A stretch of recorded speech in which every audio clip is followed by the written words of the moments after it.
New York में विदेश मंत्री एस जयशंकर और अमेरिकी विदेश मंत्री मार्को रूबियो के बीच हुई बैठक। कई द्विपक्षीय और अंतर्राष्ट्रीय मुद्दों पर हुई चर्चा। मार्को रूबियो से मुलाकात पर बोले जयशंकर, प्राथमिकता वाले क्षेत्रों में विकास के लिए लगातार सहयोग करने को लेकर बनी सहमति, हम संपर्क में बने रहेंगे। अमेरिकी विदेश मंत्री ने भारत से रिश्ते को अहम बताया। कहा, अमेरिका और भारत क्वाड के माध्यम से मिलकर काम करना जारी रखेंगे। मार्को रूबियो ने मुलाकात के बाद सोशल मीडिया पर लिखा, हमने व्यापार, ऊर्जा, फार्मास्यूटिकल्स और खनिजों सहित द्विपक्षीय संबंधों के प्रमुख क्षेत्रों पर चर्चा की। अमेरिकी राष्ट्रपति ट्रंप आज संयुक्त राष्ट्रीय महासभा को संबोधित करेंगे। दूसरे कार्यकाल का ये पहला संबोधन होगा। अमेरिकी राष्ट्रपति ट्रंप ने गर्भावस्था के दौरान टाइलेनॉल नहीं लेने की सलाह दी। वही कहा कि ये ऑटिज्म के खतरे को बढ़ा सकता है। अपने संबोधन में बोले डोनाल्ड ट्रंप, मैंने 7 युद्ध रोके, लाखों लोगों की जान बचाई। जीएसटी सुधारों पर पीएम मोदी ने अरुणाचल के व्यापारियों और कारोबारियों से की बात। कहा, स्वदेशी खरीदें और स्वदेशी ही बेचें। अरुणाचल से पीएम मोदी की देशवासियों से अपील। कहा, त्योहारी सीजन में जीएसटी बचत उत्सव मनाएं। कम जीएसटी दरों का मतलब हर घर ज्यादा बचत। अरुणाचल प्रदेश को पीएम मोदी की 5100 करोड़ की सौगात। 9 हाइड्रो पावर प्रोजेक्ट की रखी आधारशिला। कहा, हम नॉर्थ ईस्ट को अष्टलक्ष्मी मानते हैं, कांग्रेस ने इसे नजरअंदाज किया।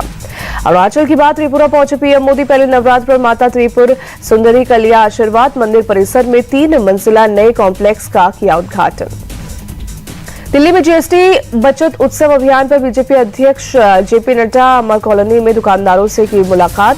स्वदेशी अपनाने पर दिया जोर। हम स्वदेशी बनाएंगे और भारतीय उद्योगों को बढ़ाएंगे, बीजेपी नेता तरुण चुग का बयान। गोरखपुर में दुकानदारों से मिले सीएम योगी। दुकानों पर गर्व से कहो स्वदेशी का पोस्टर भी लगाया। देहरादून में सीएम धामी ने बाजार में जाकर दुकानदारों से बात की। बचत उत्सव के तहत लोगों को जीएसटी सुधारों के बारे में बताया। एमपी बाजारों में निकले सीएम मोहन यादव ने जीएसटी सुधारों पर लोगों को जागरूक किया। व्यापारी, बच्चों और महिलाओं ने किया जोरदार स्वागत। केंद्रीय मंत्री भूपेंद्र यादव बोले, जीएसटी की कई नई दरें लागू होने से अर्थव्यवस्था में तेजी आएगी। ये छूट त्योहार पर एक बचत उत्सव। असंभव को संभव करने की काबिलियत सिर्फ पीएम मोदी में है। नए जीएसटी सुधारों पर बोले उपराष्ट्रपति सीपी राधाकृष्णन। कांग्रेस का मोदी सरकार पर निशाना। ट्रंप के टैरिफ की वजह से मजबूरी में जीएसटी रेट में कटौती की। कांग्रेस ने मोदी सरकार से पूछा सवाल, जीएसटी रेट घटाने में 8 साल की देरी क्यों? राहुल 8 साल से कह रहे हैं Gabbar Singh tax.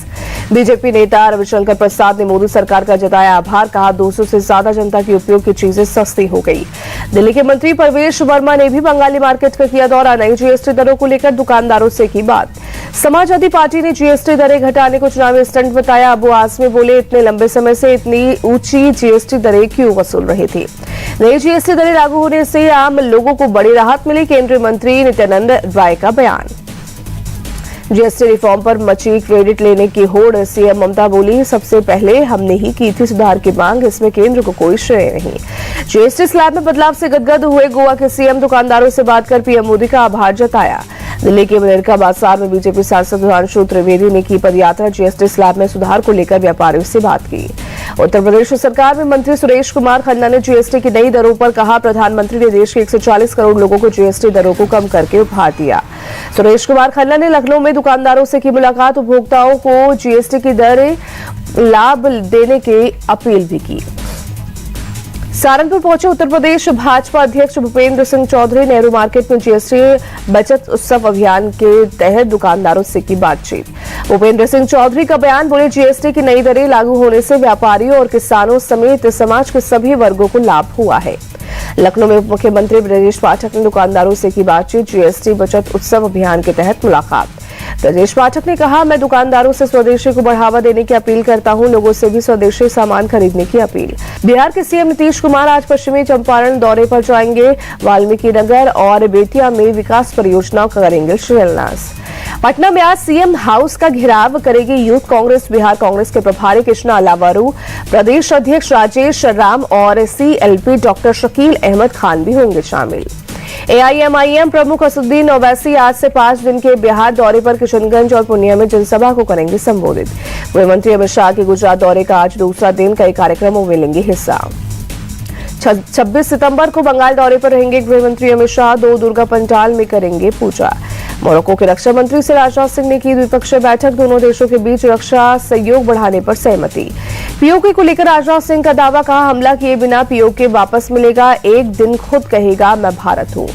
H-1B visa को लेकर AIMIM चीफ ओवैसी ने सरकार पर साधा निशाना, बोले ट्रंप की ब्लैकमेलिंग को ना सही, हाउडी मोदी से क्या फायदा हुआ। पंजाब को मिले 1600 करोड़ के राहत पैकेज पर राहुल गांधी ने उठाए सवाल, बोले बाढ़ से 20,000 करोड़ का नुकसान हुआ, ये पैकेज पंजाब के लोगों के साथ अन्याय। जम्मू कश्मीर के सीएम उमर अब्दुल्ला का अधिकारियों को निर्देश, जल्द से जल्द आपदा से आए नुकसान का करेंगे आकलन, ताकि केंद्र से मांग सके पुनर्वास पैकेज। इलाहाबाद हाईकोर्ट के निर्देश पर यूपी सरकार का आदेश, यूपी में अब जाति आधारित रैलियों पर रोक, FIR और अरेस्ट मेमो में भी नहीं बताई जाएगी किसी की कास्ट। यूपी के मंत्री असीम अरुण बोले विकसित भारत में किसी के साथ भेदभाव ना हो, ये भी सुनिश्चित करना होगा। लालू यादव एंड फैमिली के खिलाफ मनी लॉन्ड्रिंग का मामला, लैंड फॉर जेब केस में 13 अक्टूबर से रोजाना होगी सुनवाई। दिल्ली दंगे के आरोपियों की जमानत याचिका पर सुप्रीम कोर्ट ने पुलिस से जवाब मांगा, 7 अक्टूबर को मामले की अगली सुनवाई। थाने में मेट्रो लाइन के सभी चरण 2026 और 27 में हो जाएंगे पूरे, सीएम फडणवीस बोले रोजाना 13 से 14 लाख यात्री करेंगे सफर। MP के विदिशा में दुर्गा जी की प्रतिमा निकालने के दौरान मूर्ति पर फेंके गए पत्थर, प्रशासन ने लोगों को समझाकर मामला शांत कराया। MP के इंदौर में 5 मंजिला बिल्डिंग गिरने से बड़ा हादसा, 2 लोगों की मौत, 12 लोगों को मलबे से रेस्क्यू किया गया। इंदौर के रानीपुरा इलाके में सोमवार रात 9:30 बजे हुआ हादसा, मौके पर रेस्क्यू ऑपरेशन चलाया गया, घायलों को हॉस्पिटल किया गया एडमिट। बारिश के कारण बिल्डिंग में दरारें पड़ गई थी, जिससे यह हादसा हुआ। हादसे के वक्त ज्यादातर लोग बिल्डिंग के बाहर थे। नोएडा के प्रेसिडियम स्कूल मौत मामले में तनिष्का की मां तृप्ता शर्मा ने जारी किया वीडियो, 4 सितंबर को संदिग्ध हालत में हुई थी मौत। तनिष्का की मां ने स्कूल प्रबंधन से CCTV फुटेज मांगा, भावुक वीडियो में बेटी को न्याय दिलाने की अपील की। वाराणसी एयरपोर्ट पर 8 पैसेंजर्स डिटेन, पता नहीं होने की वजह से एक पैसेंजर ने वॉशरूम की जगह कॉकपिट का दरवाजा खटखटा दिया था, पहली बार प्लेन पर चढ़ा था युवक। यूपी के सीतापुर में फिर गर्जा, बुलडोजर कार्रवाई के दौरान लोगों और प्रशासन के बीच झड़प, नालों पर किए अवैध अतिक्रमण को हटाया गया। CBI की मुंबई पुलिस ने भगोड़े नीरज को पकड़ा, 3.5 करोड़ से ज्यादा के साइबर फ्रॉड का आरोपी। कानपुर पुलिस की कार्रवाई के खिलाफ नागपुर में प्रोटेस्ट, मुस्लिमों पर दर्ज FIR रद्द करने की मांग, बिना अनुमति आई लव मोहम्मद लिखा पोस्टर चिपकाने पर हुई थी कार्रवाई। उत्तराखंड की फेमस यूट्यूबर सौरभ जोशी को धमकी, भाऊ गैंग ने मांगे 5 करोड़ रुपए, पैसे न देने पर अंजाम भुगतने को कहा। कन्नौज में घर में काम कर रहे मजदूरों ने मां बेटी को बनाया बंधक, विरोध करने पर महिला को बुरी तरह पीटा, अस्पताल में हुए मौत, लाखों का सामान लेकर फरार। जबलपुर में नवरात्रि के पहले दिन पुलिस ने किया फ्लैग मार्च, कई संवेदनशील इलाकों से गुजरे जवान। कानून व्यवस्था बनाए रखने के लिए एक्टिव हुआ पुलिस प्रशासन, मार्च में RAF और STF के जवान भी रहे मौजूद। देहरादून में उत्तराखंड पुलिस ने 2 लोगों को पकड़ा, उत्तराखंड अधीनस्थ सेवा चयन आयोग की परीक्षा पास कराने के लिए 12 से 15 लाख रुपए मांगे थे। उत्तराखंड बेरोजगार संघ का सचिवालय के बाहर प्रोटेस्ट, उत्तराखंड अधीनस्थ सेवा चयन आयोग के पेपर लीक की जांच की मांग की। उत्तराखंड के अल्मोड़ा में गुलदार पकड़ा गया, दूसरे को पकड़ने की कोशिशें जारी, लोगों से सतर्क रहने की अपील।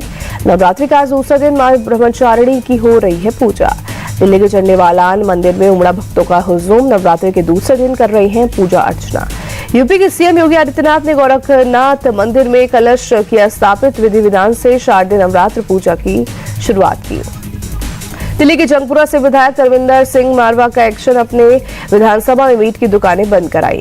राजस्थान के भिलवाड़ा में गरबा आयोजकों का फैसला, पार्टिसिपेंट को तिलक लगवाना होगा, पहचान पत्र दिखाना होगा, महिलाओं से पारंपरिक कपड़े पहनने की अपील। बाबा बागेश्वर के गरबा संचालकों से अपील, एंट्री गेट पर गौमूत्र रखा जाए ताकि मुस्लिम समुदाय के लोग न आए। वडोदरा में गरबा की धूम, जमकर थिरकते नजर आए लोग। महिलाओं के साथ बच्चों ने भी बढ़ चढ़कर लिया हिस्सा, गरबा डांस के लिए दूर दूर से पहुंचे लोग। एशिया कप में आज पाकिस्तान का श्रीलंका के साथ होगा मुकाबला, अबू धाबी में रात 8 बजे शुरू होगा मैच। पाकिस्तान और श्रीलंका दोनों टीमों के बीच मैच के जीतना जरूरी, दोनों ने सुपर 4 के अपने शुरुआती मैच में हार का सामना किया। सुपर 4 में कल अगला मुकाबला खेलेगी टीम इंडिया, बांग्लादेश के खिलाफ दुबई में उतरेगी टीम इंडिया, रात 8 बजे से मुकाबला। पाकिस्तानी गेंदबाजी पर भड़के पूर्व खिलाड़ी शोएब अख्तर बोले 200 रन भी डिफेंड नहीं कर पाती कमजोर गेंदबाजी, अबरार अहमद को छोड़कर सैम अयूब से गेंदबाजी कराना समझ से परे। पाकिस्तानी पूर्व कप्तान शाहिद अफरीदी ने टीम इंडिया को बताया वर्ल्ड क्लास, बोले 200 रन भी चेस कर लेती टीम इंडिया, बैलेंस और बड़े मैचों की टीम है। कल शॉट सेलिब्रेशन पर पाकिस्तानी क्रिकेटर फरहान की बदजुबानी, कहा मेरा सेलिब्रेट करने का तरीका बस एक मोमेंट था, लोग क्या सोच रहे हैं क्या कर रहे हैं मुझे परवाह नहीं। वेस्टइंडीज के खिलाफ टेस्ट सीरीज से बाहर हो सकती है ऋषभ पंत, करुण रेड्डी या देवदत्त को मिल सकता है मौका।